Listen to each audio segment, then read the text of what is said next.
नमस्कार मित्रों, रेनबो जी के यूट्यूब चैनल में आपका स्वागत है।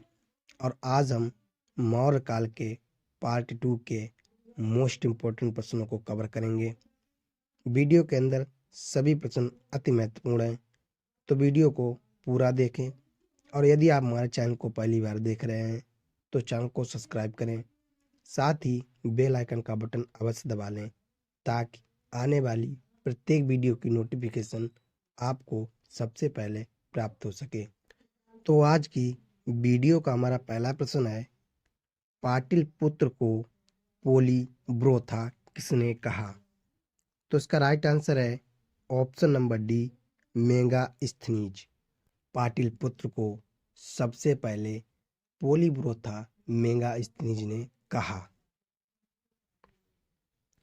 अगला प्रश्न है हमारा, मौर्य काल में एग्रोनोमाई किसे कहा जाता था? तो इसका राइट आंसर है ऑप्शन नंबर बी, सड़क निर्माण अधिकारी को। मौर्य काल में एग्रोनोमाई सड़क निर्माण अधिकारी को कहा जाता था।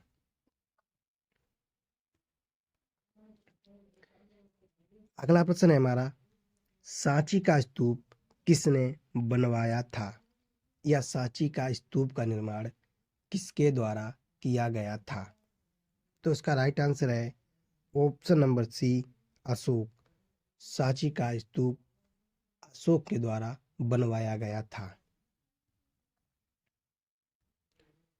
अगला प्रश्न है हमारा, मोस्ट इंपोर्टेंट क्वेश्चन है, निम्नलिखित में से किस राज्यादेश में अशोक के व्यक्तिगत नाम अशोक का उल्लेख मिलता है? और यह प्रश्न यूपीएससी 1997 और पीसीएस 2007 में पूछा गया था। तो इसका राइट आंसर है ऑप्शन नंबर ए, मास्की। मास्की के राज्यादेश में अशोक के व्यक्तिगत नाम अशोक का उल्लेख मिलता है। अगला प्रश्न है हमारा, श्रीनगर की स्थापना किस मौर्य शासक ने की थी? तो इसका राइट आंसर है option number B, Ashok. Srinagar की स्थापना अशोक के द्वारा की गई थी और यही एक मौर्य शासक था। अगला प्रश्न है हमारा, चंद्रगुप्त मौर्य ने सेल्यूकस को कब पराजित किया था? और यह प्रश्न आरएएस और आरटीएस 1998 में पूछा गया था। तो इसका राइट आंसर है ऑप्शन नंबर सी, 305 ईसा पूर्व। चंद्रगुप्त मौर्य ने सेल्यूकस निकेटर को 305 ईसा पूर्व में पराजित किया था। अगला प्रश्न है हमारा, मौर्य काल में गुप्तचरों को क्या कहा जाता था? तो इसका राइट आंसर है ऑप्शन नंबर ए, गूढ़ पुरुष। मौर्य काल में गुप्तचरों को गूढ़ पुरुष के नाम से जाना जाता था। अगला प्रश्न है हमारा, अशोक के शिलालेख को पढ़ने वाला प्रथम अंग्रेज कौन था? और ये बहुत ही इम्पोर्टेंट क्वेश्चन है, इसे आप याद रखिएगा या इसे नोट डाउन कर लीजिएगा। यह प्रश्न जो है यूपीएससी 2016, बीपीएससी 2012 और एसएससी 2008 में पूछा गया था। तो इसका राइट आंसर है option number B, James Prinsep. Ashok के शिलालेख को पढ़ने वाला प्रथम अंग्रेज व्यक्ति जेम्स प्रिंसेप था।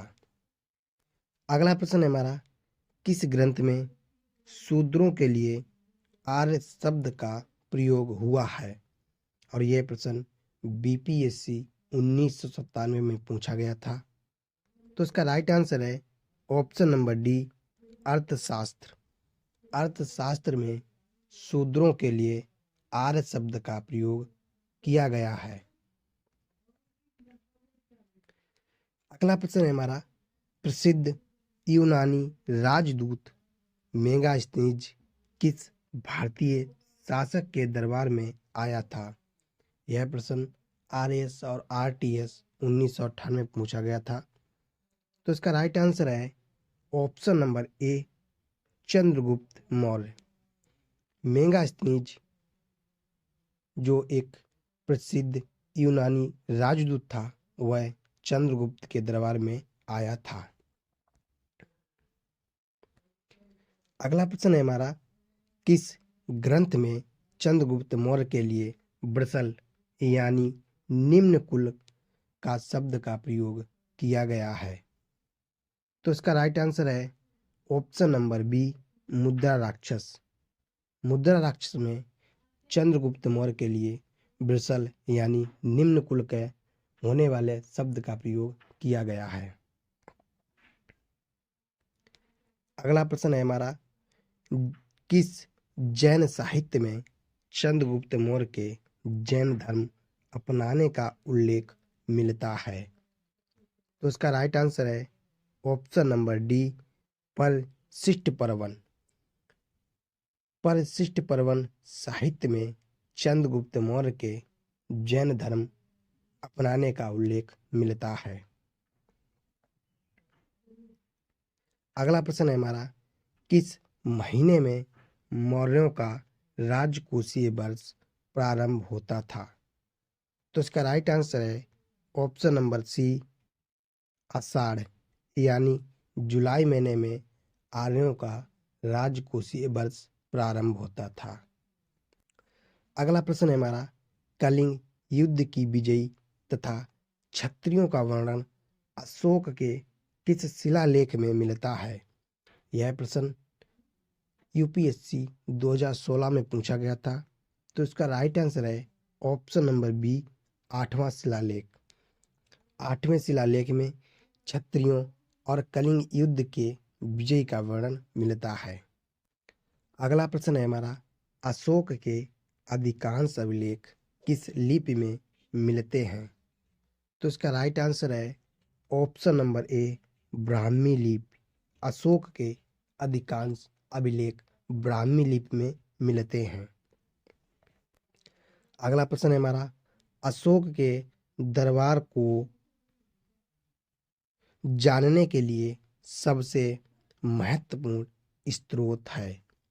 तो इसका राइट आंसर है ऑप्शन नंबर सी, शिलालेख। अशोक के दरबार को जानने के लिए सबसे महत्वपूर्ण स्रोत शिलालेख हैं। अगला प्रश्न है हमारा, अशोक का समकालीन तुर्मय कहाँ का राजा था? तो इसका राइट आंसर है ऑप्शन नंबर सी, मिस्र। अशोक का समकालीन तुर्मय मिस्र का राजा था। अगला प्रश्न है हमारा, बिंदुसार की मृत्यु के समय अशोक किस प्रांत का गवर्नर था? तो इसका राइट आंसर है option number A, Ujjain. Bindusar की मृत्यु के समय अशोक उज्जैन का गवर्नर था। अगला प्रश्न है हमारा, किसके शासनकाल में डाइमेकस भारत आया था? तो इसका राइट आंसर है option number B, Bindusar. Bindusar के शासनकाल में डाइमेकस भारत आया था। अगला प्रश्न है हमारा, अशोक ने श्रीलंका में बौद्ध धर्म प्रचार के लिए किसे भेजा?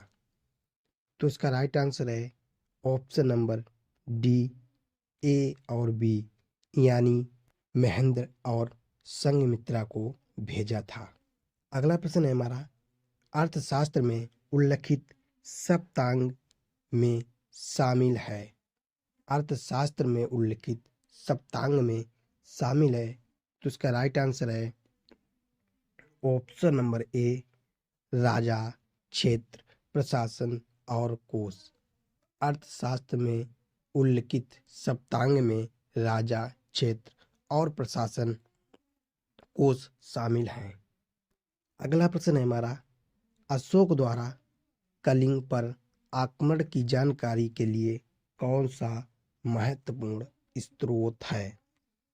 तो इसका राइट आंसर है ऑप्शन नंबर बी, 13वां व्रत शिलालेख। 13वें व्रत शिलालेख में अशोक द्वारा कलिंग पर आक्रमण की जानकारी मिलती है। अगला प्रश्न है हमारा, कौटिल्य द्वारा रचित अर्थशास्त्र में कितने अधिकरणों में विभाजित है? कौटिल्य के द्वारा लिखा अर्थशास्त्र कितने अधिकरणों में विभाजित है? तो इसका राइट आंसर है ऑप्शन नंबर डी, 15। यानी चाणक्य द्वारा लिखा गया अर्थशास्त्र 15 अधिकरणों में विभाजित है। अगला प्रश्न है हमारा, कहाँ से अशोक के द्विभाषाई ग्रीक और अरमाइक अभिलेख प्राप्त हुए हैं?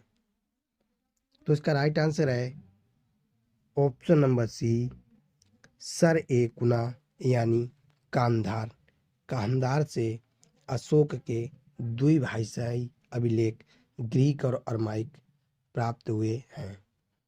अगला प्रश्न है हमारा, अशोक के कहाँ के शिलालेख में खरोष्ठी लिपि का प्रयोग किया है? तो इसका राइट आंसर है ऑप्शन नंबर ए, मनसेहरा या शाहबाजगढ़ी। अशोक के मनसेहरा और शाहबाजगढ़ी में मिले अभिलेखों में खरोष्ठी लिपि का प्रयोग किया गया है। आज की वीडियो में इतना ही। मिलते हैं हम आपसे अगली वीडियो में। तब तक के लिए धन्यवाद। और अगर वीडियो अच्छी लगी हो तो हमारे चैनल को सब्सक्राइब करें और साथ ही वीडियो को लाइक ज़रूर करें।